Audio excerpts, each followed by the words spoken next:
Selamat pagi, Bapak dosen dan teman-teman sekalian. Kami dari kelompok 9 yang beranggotakan saya sendiri, Dionysius Ginting, Dwi Utami Cahyati, dan Junita Cantika Manulang. Di sini kami akan mempresentasikan sebuah video yang membahas materi tentang perdagangan internasional. Mari kita saksikan secara seksama. Yang pertama, kita membahas mengenai pengertian perdagangan internasional. Berikut beberapa pengertian perdagangan internasional menurut beberapa ahli. Yang pertama, menurut Sarlika Aprita dan Rio Aditya. Menurut Sarlika dan Rio, perdagangan internasional memiliki hubungan yang erat dengan keuangan. Hal ini dikarenakan perdagangan internasional serta keuangan tidak dapat dipisahkan antara satu dengan lainnya karena memiliki keterkaitan. Yang kedua, menurut Huala Adolf. Menurut Huala Adolf, perdagangan internasional merupakan aktivitas dari tukar-menukar atau bahkan aktivitas dari jual-beli yang terjadi antara negara sebagai salah satu upaya untuk mendapatkan manfaat maupun keuntungan dari aktivitas tersebut. Dan yang ketiga, menurut Lestari dan Setiawan. Lestari dan Setiawan mendefinisikan perdagangan internasional sebagai aktivitas dari perdagangan yang dilakukan oleh suatu penduduk yang berada dalam suatu negara dengan negara-negara lain dengan kesepakatan yang disepakati oleh bersama. Dari pengertian beberapa ahli tersebut, dapat kita simpulkan bahwa perdagangan internasional adalah perdagangan yang dilakukan oleh penduduk suatu negara dengan penduduk negara lain atas dasar kesepakatan bersama.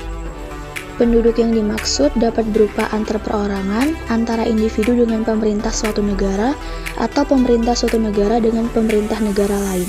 Kegiatan yang terjadi dalam perdagangan internasional adalah ekspor dan impor. Faktor pendorong dari perdagangan internasional. Yang pertama, perbedaan sumber daya alam. Jadi, karena setiap negara memiliki sumber daya yang berbeda-beda, maka hal tersebut mendorong suatu negara untuk melakukan perdagangan internasional. Yang kedua, pemenuhan kebutuhan nasional. Sama seperti perbedaan sumber daya alam, setiap negara juga memiliki kebutuhan yang berbeda-beda yang mengharuskan suatu negara melakukan perdagangan internasional juga. Yang ketiga, meningkatkan pemasukan negara. Semakin banyak negara melakukan ekspor, maka GDP atau Gross Domestic Product suatu negara juga akan meningkat. Yang keempat, perbedaan iklim dan keadaan alam.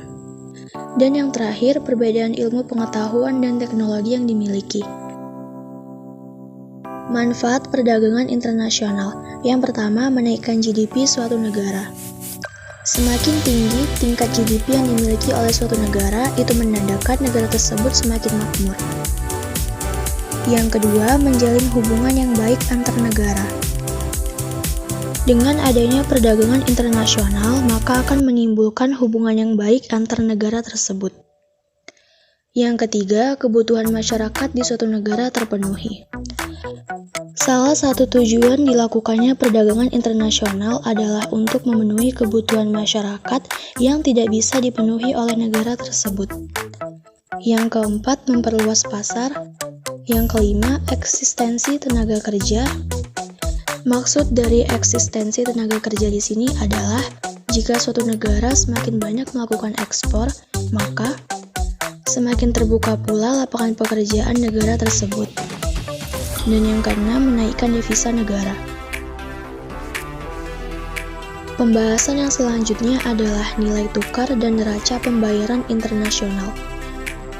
Nilai tukar atau kurs adalah nilai atau harga mata uang sebuah negara yang diukur dalam mata uang negara lain.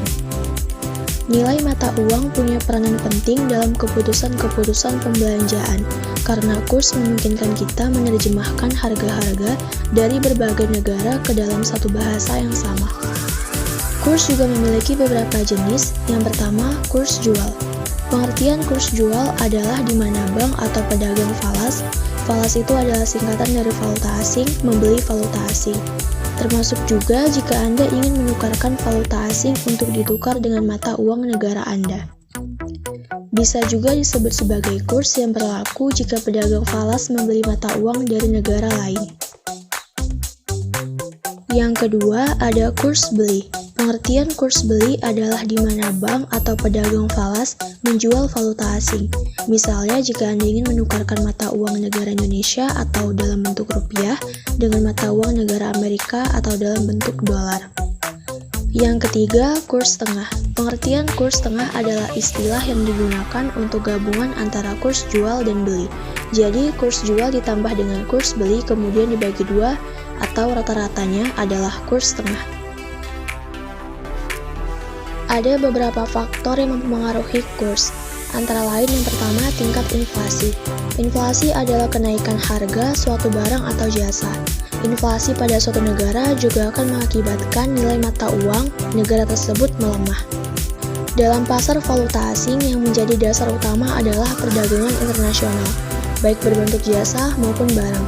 Dengan begitu, perubahan harga dalam negeri yang relatif terhadap harga luar negeri merupakan faktor yang mempengaruhi pergerakan nilai mata uang asing. Yang kedua, ada kebijakan pemerintah. Berbagai kebijakan yang dibuat pemerintah suatu negara akan berpengaruh pada nilai tukar mata uang di negara tersebut. Berbagai contoh dari kebijakan tersebut adalah upaya pemerintah dalam menghindari masalah nilai tukar valuta asing dan juga perdagangan internasional, serta mengintervensi pasar uang. Yang ketiga, ada perbedaan tingkat suku bunga. Arus modal internasional dipengaruhi oleh perubahan tingkat suku bunga suatu negara. Dengan kata lain, kenaikan suku bunga akan memancing masuknya modal asing. Tingkat suku bunga akan mempengaruhi operasi pasar valuta asing dan pasar uang. Ketika terjadi aktivitas transaksi, maka bank akan mempertimbangkan perbedaan suku bunga di pasar modal nasional dan global dengan pandangan yang berasal dari keuntungan. Yang keempat, ada aktivitas neraca pembayaran. Nilai tukar mata uang juga dipengaruhi oleh neraca pembayaran. Neraca pembayaran aktif akan meningkatkan nilai mata uang domestik dengan meningkatnya jumlah debitur asing. Jika saldo pembayaran pasif, hal ini akan mengakibatkan menurunnya nilai tukar mata uang domestik sehingga debitur akan menjual semuanya dengan mata uang asing untuk membayar kembali kewajiban eksternal mereka. Dampak dari neraca pembayaran diukur terhadap nilai tukar yang sudah ditentukan oleh tingkat keterbukaan ekonomi. Pembatasan impor, perubahan tarif, kuota perdagangan, dan subsidi akan mempengaruhi neraca perdagangan. Dan yang terakhir adalah ekspektasi. Faktor lainnya yang turut mempengaruhi nilai tukar pada valuta asing adalah berekspektasi nilai tukar yang bisa terjadi di masa depan. Pasar valuta asing akan memberikan reaksi yang cukup agresif pada setiap berita ataupun isu yang bisa berefek di kemudian hari. Yang selanjutnya, pengertian neraca pembayaran internasional. Neraca pembayaran internasional atau balance of payment adalah suatu catatan sistematis tentang seluruh transaksi ekonomi antara penduduk suatu negara dengan negara lainnya pada periode waktu tertentu, biasanya 1 tahun. Pengertian penduduk di dalam suatu neraca pembayaran internasional meliputi orang perorangan, badan hukum, dan pemerintah. Sistem pencatatan pada neraca pembayaran yaitu yang pertama, debit atau minus. Bertambahnya kewajiban atau utang penduduk suatu negara untuk melakukan pembayaran terhadap penduduk negara lain. Dan yang kedua, ada kredit atau plus, bertambahnya hak penduduk suatu negara untuk menerima pembayaran dari penduduk negara lain. Jadi, kalau kredit lebih besar daripada debit, maka neraca pembayaran mengalami surplus, dan jika kebalikannya, debit lebih besar daripada kredit, maka neraca pembayaran mengalami defisit. Surplus adalah keadaan di mana pemasukan lebih besar daripada pengeluaran, atau bisa dibilang, ekspor lebih besar daripada impor. Dan defisit adalah kebalikannya, pengeluaran lebih besar daripada pemasukan, atau impor lebih besar daripada ekspor. Neraca pembayaran juga memiliki 3 jenis. Yang pertama, neraca pembayaran defisit. Neraca pembayaran defisit adalah neraca yang menandakan bahwa nilai impor lebih besar daripada ekspor.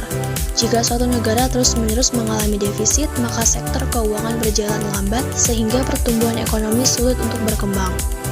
Dan yang kedua, neraca pembayaran surplus. Neraca pembayaran surplus adalah neraca yang menandakan bahwa transaksi debit atau jumlah yang harus dibayarkan ke luar negeri lebih kecil daripada penerimaan dari luar negeri atau transaksi kredit. Dan yang ketiga, neraca pembayaran seimbang. Neraca pembayaran seimbang adalah neraca yang menunjukkan bahwa transaksi pembayaran ke luar negeri atau transaksi debit jumlahnya sama dengan penerimaan dari luar negeri atau transaksi kredit. Jika suatu negara ingin meningkatkan pendapatan atau surplus, maka perlu menurunkan nilai impor sekaligus menaikkan atau menambah nilai ekspor. Komponen utama neraca pembayaran internasional. Yang pertama, neraca berjalan atau current account, merupakan neraca yang meliputi perdagangan barang dan jasa, penghasilan atau income, serta transfer berjalan atau current transfer. Terbagi menjadi 3, yaitu yang pertama, neraca perdagangan. Neraca perdagangan mencatat transaksi ekspor dan impor di antara dua negara atau lebih. Terdapat 3 kemungkinan yang terjadi pada neraca perdagangan, yaitu surplus, defisit, atau seimbang. Yang kedua, neraca jasa. Neraca jasa mencatat transaksi jasa dari atau kepada negara lain.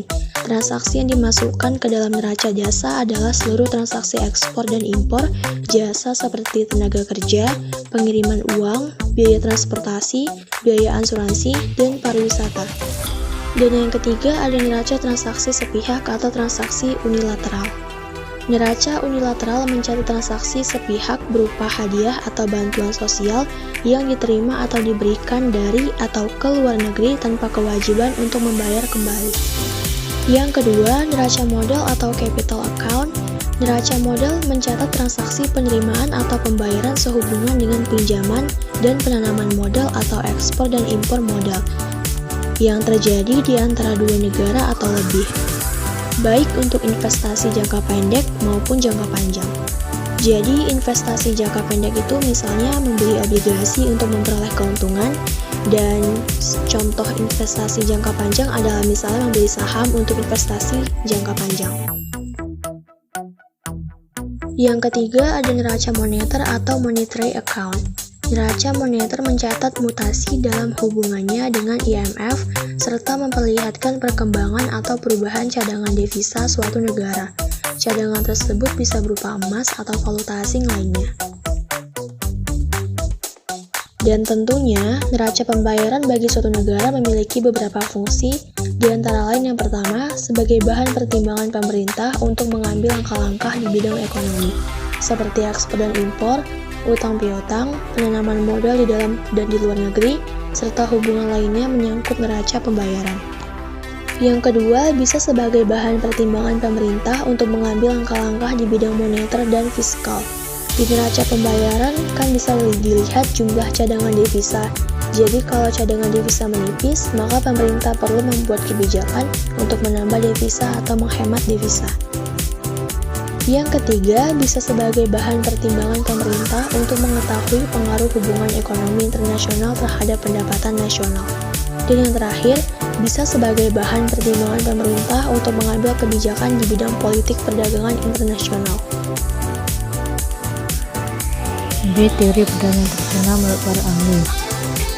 1. Teori perdagangan internasional konglomerat. Teori dasar mengenai pandangan internasional dan hubungan kontrak menjelaskan bahwa secara internasional perdagangan internasional dapat memberikan keuntungan untuk suatu negara. 2. Teori perdagangan internasional kualitatif. Teori dasar yang kedua mengenai perdagangan internasional berisi mengenai suatu negara yang tidak memiliki keunggulan mutlak pada suatu barang, produksi barang. 3. Teori ekonomi merkantilisme.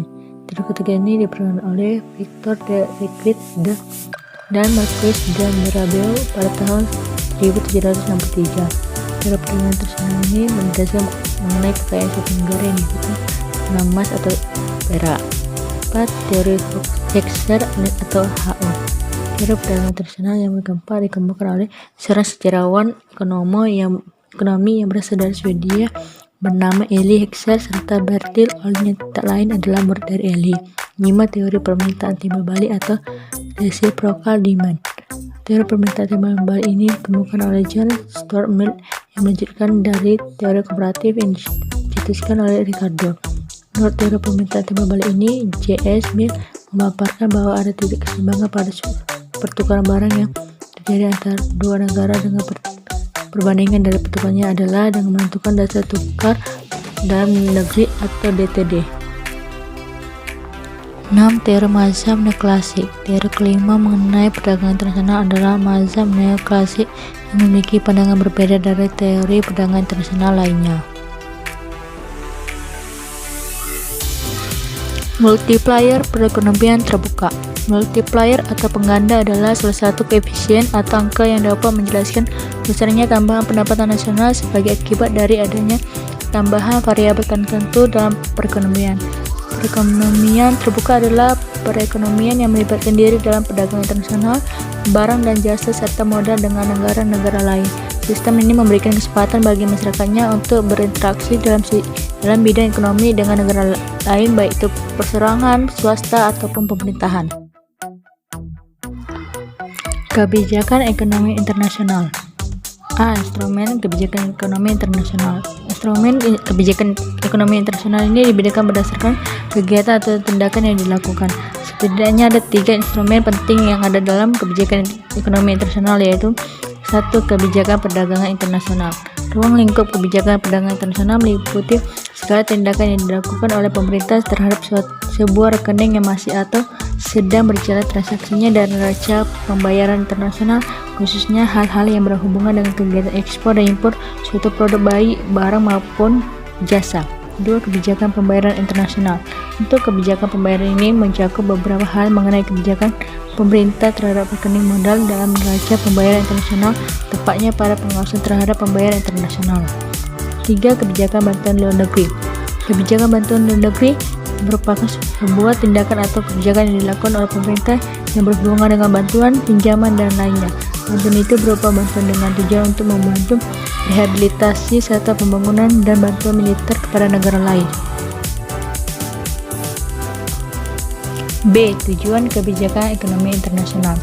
1. Autarki. Yang dimaksud dengan autarki adalah sebuah jalan untuk menghindari dari pengaruh negara lain dalam beberapa hal, bukan hanya ekonomi, namun juga pada bidang politik dan militer. 2. Kesejahteraan. Salah satu tujuan dari penerapan kebijakan ekonomi internasional adalah menciptakan kesejahteraan dengan mengadakan perdagangan internasional yang akan memperoleh keuntungan maksimal dari terjadinya spesialisasi produksi dan meningkatnya tingkat konsumsi yang dilakukan oleh masyarakat di suatu negara. 3. Proteksi atau perlindungan.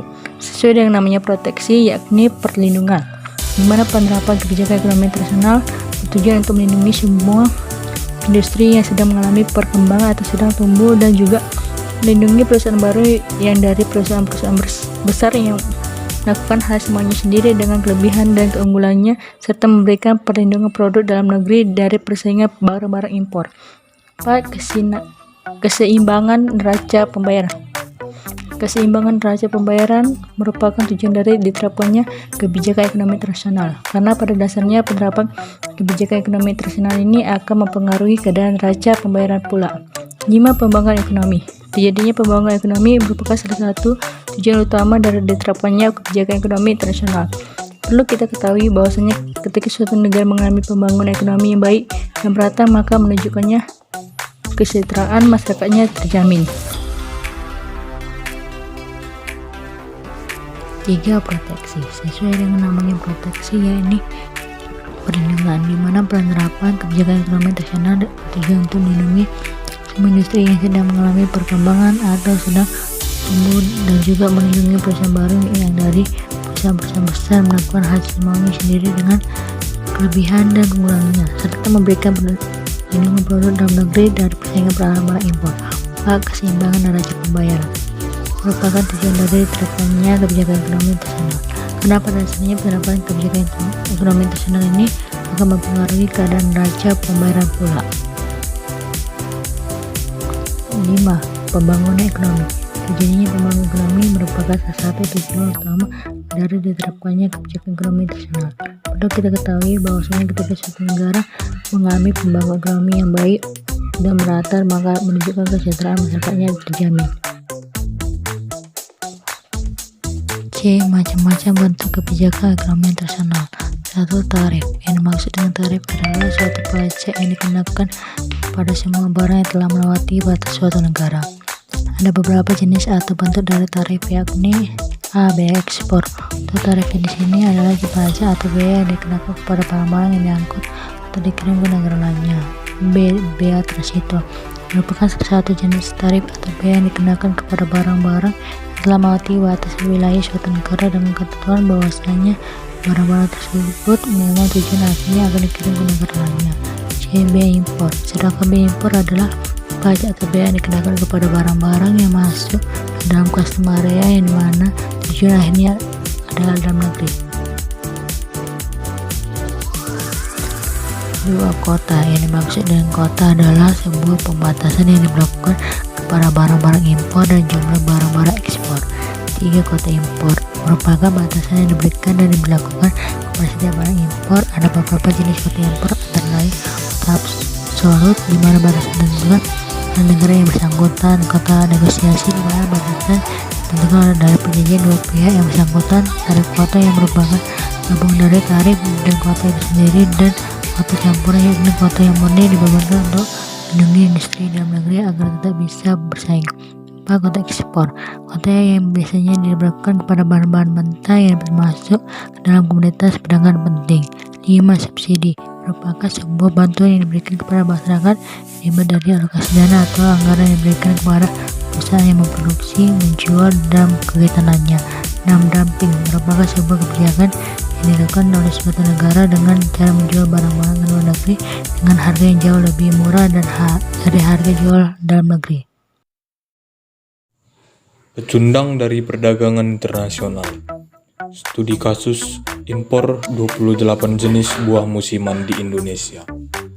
Kehidupan ekonomis sebuah negara tidak dapat dipisahkan dari keadaan ekonomi luar negeri, apalagi semakin terbukanya negeri tersebut. Keterbukaan tersebut dapat dikarenakan adanya hubungan ekonomi dengan luar negeri dan perdagangan internasional yang seringkali dimaksudkan untuk mempercepat pembangunan negara yang bersangkutan, terutama bagi negara berkembang. Kurangnya ketersediaan benih yang berkualitas membuat Indonesia banyak mengimpor bahan pangan ke Indonesia, khususnya buah. Kesehatan anak bangsa Indonesia pun dipertanyakan.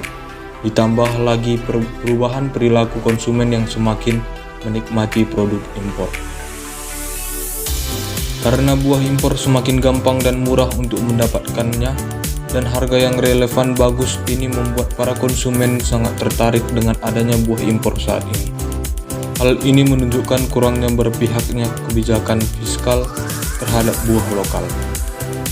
Mengenai buah yang masuk ke Indonesia atau impor yang terjadi pada periode tertentu juga mengalami fluktuasi, namun seiring berjalannya waktu juga selalu meningkat. Banyak yang menyebabkan impor itu terjadi, yang diantaranya mungkin karena perdagangan bebas dan dari variabel kontrol lainnya. Mari kita amati gambar grafik yang telah ditampilkan. Berikut adalah data impor buah ke Indonesia dari seluruh negara yang bekerja sama dengan Indonesia untuk membantu memenuhi kebutuhan buahnya. Terlihat jelas pada gambar 1 dominannya peningkatan impor yang terjadi di tiap tahunnya. Walaupun adanya penurunan, namun tetap saja kembali mengalami peningkatan. Kurangnya ketersediaan buah lokal di pasar modern dan rendahnya minat masyarakat selaku konsumen buah-buahan menyebabkan produk dalam negeri tidak berhasil menyaingi gempuran buah-buah impor. Terdapat 28 buah yang dihasilkan atau diproduksi oleh petani dalam negeri. Ini merupakan buah-buahan tahunan yang merupakan tanaman yang merupakan sumber yang kaya akan vitamin, mineral, dan lain-lain, di mana bagian dari tanaman ini dapat dikonsumsi tanpa dimasak terlebih dahulu atau dikonsumsi segar yang terdiri dari alpukat, anggur, apel, belimbing, belewah, duku, durian, jambu air, jambu biji, jeruk besar, jeruk siam, mangga, manggis, markisa, melon, mengkudu, nangka, nanas, pepaya, pisang, rambutan, salak, sawo, semangka, sirsak, stroberi, dan sukun. Mari kita lihat sejenak grafik produksi buah lokal berikut ini. Kondisi keseimbangan tanpa perdagangan. Jika tidak adanya perdagangan, hal itu pastilah kebijakan pemerintah dalam negeri. Maka dengan menggunakan keputusan pemerintah, tidak ada seorang pun di Indonesia diperbolehkan untuk impor atau ekspor buah, dan hukuman karena melanggar keputusan ini begitu besar sehingga tidak ada yang berani mencoba. Menurut Salvatore tahun 2004, perdagangan internasional merupakan salah satu yang dapat menggerakkan pertumbuhan ekonomi negara. Karena tidak ada perdagangan internasional, pasar untuk buah di Indonesia terdiri hanya pembeli dan penjual saja. Sebagaimana terlihat di gambar 3 menunjukkan harga domestik menyesuaikan untuk menyeimbangkan kuantitas yang ditawarkan oleh penjual domestik dan kuantitas yang diminta oleh pembeli domestik. Angka ini menunjukkan konsumen dan produsen surplus keseimbangan tanpa perdagangan. Jumlah surplus konsumen dan produsen mengukur total manfaat yang pembeli dan penjual menerima dari berpartisipasi di pasar buah. Harga dunia atau world price dan keunggulan komparatif. Para ekonom membandingkan arus harga buah Indonesia untuk harga buah di negara lain. Kami menyebutnya harga yang berlaku di pasar dunia, yaitu world price. Jika harga buah dunia lebih tinggi dari harga domestik, maka Indonesia akan mengekspor buah setelah perdagangan diperbolehkan. Jika harga dunia lebih rendah dari harga domestik, maka Indonesia akan mengimpor buah. Karena penjual asing menawarkan harga yang lebih baik, cepat atau lambat konsumen buah Indonesia akan mulai membeli buah dari negara lain. Pihak yang diuntungkan dan dirugikan dari perdagangan.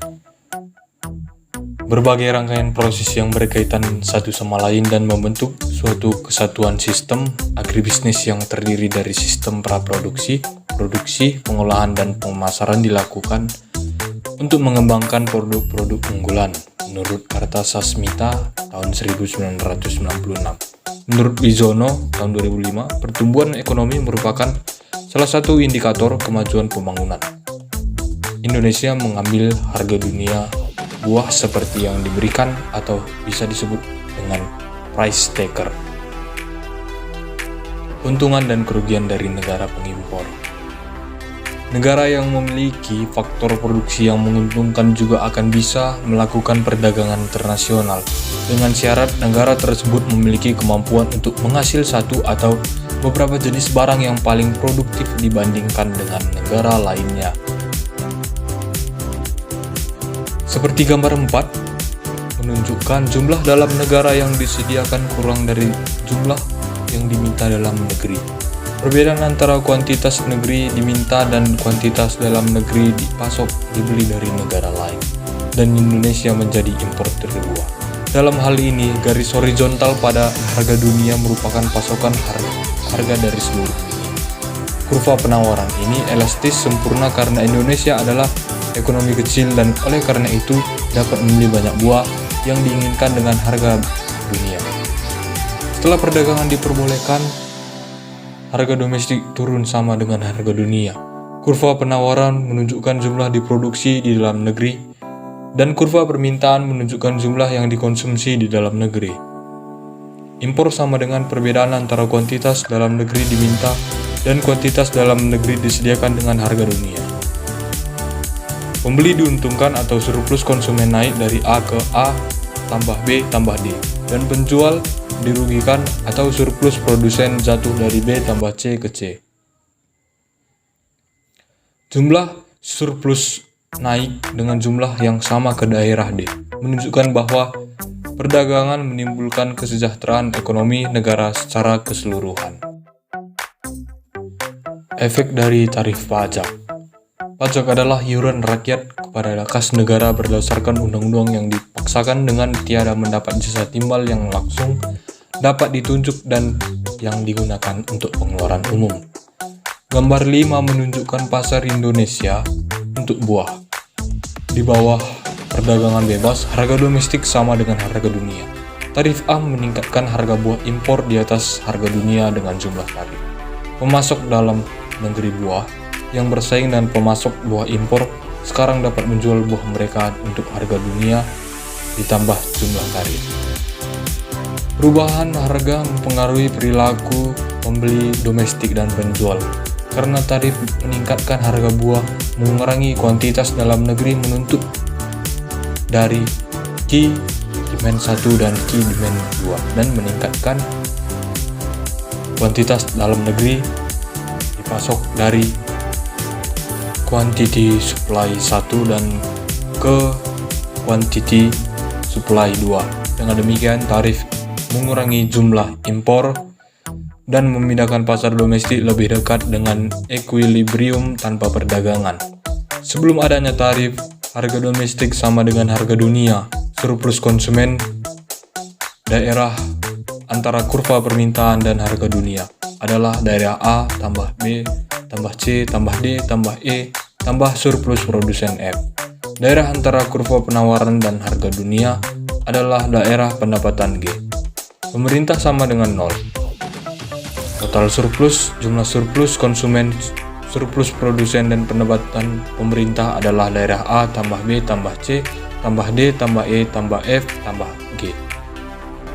Setelah pemerintah mengenakan tarif, harga dalam negeri melebihi harga dunia dengan jumlah tarif. Surplus konsumen sekarang daerah A tambah B. Surplus produsen adalah daerah C tambah G. Pendapatan pemerintah yang merupakan jumlah setelah tarif impor kali ukuran tarif adalah daerah E. Dengan demikian, jumlah kelebihan dengan tarif yang luas A tambah B tambah C tambah E tambah G. Kebijakan perdagangan bebas di Indonesia. Sebagian besar anggota APEC melindungi industri dalam negeri mereka terhadap impor dengan proteksi yang bervariasi di seluruh negara dan antara komoditas. Menurut McDougall dan Hertel mengungkapkan tingkat tertinggi perlindungan impor produk pertanian berada di Jepang pada tahun 1992. Dalam hal ini, kebijakan yang paling mendasari liberalisasi ada dua, yaitu 1. Proses AFTA, ASEAN Free Trade Area, dibentuk pada waktu konferensi tingkat tinggi ASEAN ke-4 di Singapura tahun 1992. Pada awalnya, AFTA merupakan wujud dari kesepakatan dari negara-negara ASEAN untuk membentuk suatu kawasan bebas perdagangan demi meningkatkan daya saing ekonomi negara-negara yang merupakan anggota ASEAN dengan menjadikan kawasan ASEAN sebagai basis produksi dunia. Pada awalnya, target yang ditetapkan untuk mencapai goal tersebut adalah 15 tahun mulai dari tahun 1993 hingga tahun 2008. Namun dipercepat hingga tahun 2003. Terakhir, deadline kembali dipercepat hingga hanya tahun 2002. 2. Industrialisasi substitusi impor atau ISI. Tujuan lain dari strategi industrialisasi substitusi impor adalah untuk membendung pengaruh dari IMF di kawasan Amerika yang cenderung memaksimalkan kebijakan stabilisasi struktural yang mendorong negara-negara di kawasan sekitar itu untuk melakukan liberalisasi ekonomi dan pemotongan anggaran belanja negara secara substansial. Data dan metodologi, lokasi dan objek penelitian. Lokasi penelitian ini adalah di seluruh wilayah Indonesia dengan menggunakan data yang dipublikasikan oleh Badan Pusat Statistik atau BPS, United Nations Comtrade Database atau UN Comtrade, Bank Indonesia, dan pihak yang terkait dalam penelitian. Objek penelitian ini adalah dampak impor dan kebijakan liberalisasi terhadap produksi 28 buah lokal tahunan di Indonesia. Jenis data menurut sumbernya, penelitian ini menggunakan data sekunder, yaitu data yang tersedia dalam bentuk laporan tahunan yang telah disusun dan dipublikasikan oleh lembaga atau instansi yang berwenang. Dalam penelitian ini, data yang digunakan yang berkaitan dengan impor, kebijakan liberalisasi, dan impor buah tahunan. Data tersebut diperoleh dari Badan Pusat Statistik Provinsi Bali, UN Comtrade, dan Kementerian Pertanian dan Portal Data Indonesia. Metode pengumpulan data penelitian ini menggunakan teknik observasi non-perilaku, yaitu suatu metode observasi di mana peneliti tidak terlihat atau menjadi bagian dari lingkungan peneliti hanya berperan sebagai pengumpul data. Dalam hal ini, peneliti mengumpulkan data melalui instansi yang terkait dan jurnal serta skripsi sebelumnya. Dapat dikatakan peneliti hanya sebagai pengamat independen. Dari pembahasan materi tentang perdagangan internasional, kelompok kami menyimpulkan bahwa perdagangan internasional adalah perdagangan yang dilakukan oleh penduduk suatu negara dengan penduduk negara lain atas dasar kesepakatan bersama. Penduduk yang dimaksud dapat berubah antar perorangan, antar individu dengan pemerintah suatu negara, atau pemerintah suatu negara dengan pemerintah negara lain. Kegiatan yang terjadi dalam perdagangan internasional adalah ekspor dan impor. Ada beberapa alasan mengapa negara melakukan perdagangan internasional, di antaranya seperti kurangnya sumber daya alam, kebutuhan yang tidak bisa terpenuhi, dan lain sebagainya. Dan terlepas dari itu semua, setiap negara melakukan perdagangan internasional untuk memenuhi kebutuhan masyarakatnya. Baik, demikianlah hasil video pembahasan mengenai materi perdagangan internasional dari kelompok 9. Jika teman-teman ingin bertanya, kami persilahkan dan kami mohon maaf bila ada kata-kata kami yang kurang berkenan di para hati penonton sekalian. Kami dari kelompok 9 mengucapkan sekian dan terima kasih. Selamat pagi.